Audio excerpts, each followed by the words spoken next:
இன்றைக்கி முதலீடு மூலம் அதிக வருமானம் ஈட்ட முதலீட்டாளர்கள் முதல் விருப்பமாக இருக்கிறது என்னென்னு பார்த்தீங்கன்னா மியூச்சுவல் ஃபண்டாக தான் இருக்குது. ஏன் அப்படின்னு பார்த்தீங்கன்னா மியூச்சுவல் ஃபண்டில் இன்வெஸ்ட் பண்ணுறது ஸ்டாக்கில் இன்வெஸ்ட் பண்ணுறதோட வெரி சேஃப். நீங்கள் ஒரு இண்டிவிஜுவல் ஸ்டாக்கில் இன்வெஸ்ட் பண்ணும்போது அந்த ஸ்டாக்கை பற்றின ஃபண்டமெண்டல்ஸ் எல்லாம் தெரிஞ்சிருந்தால் மட்டும்தான் உங்களால் கரெக்டாக இன்வெஸ்ட் பண்ண முடியும். ஆனால் மியூச்சுவல் ஃபண்டை பொறுத்த வரைக்கும் ஒரு நல்ல க்ரோத்தில் இருக்கிற ஃபண்டை சூஸ் பண்ணி நீங்கள் அமௌண்ட்டை இன்வெஸ்ட் பண்ணால் போதும், உங்களோட அமௌண்ட் வந்து மல்டிபிள் ஆகிட்டுருக்கும், உங்களுக்கான இன்கம் வந்து ஜெனரேட் ஆகிட்டுருக்கும்.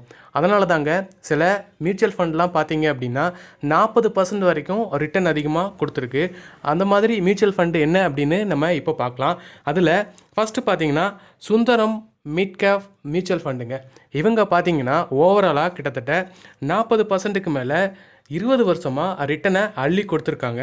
அதாவது இவங்களோட ஃபண்டில் நீங்கள் ஒரு 10 லட்ச ரூபா இன்வெஸ்ட் பண்ணியிருந்தீங்க அப்படின்னா உங்கள் கையில் இன்றைக்கி கிட்டத்தட்ட 6 கோடி ரூபாய்க்கு மேலே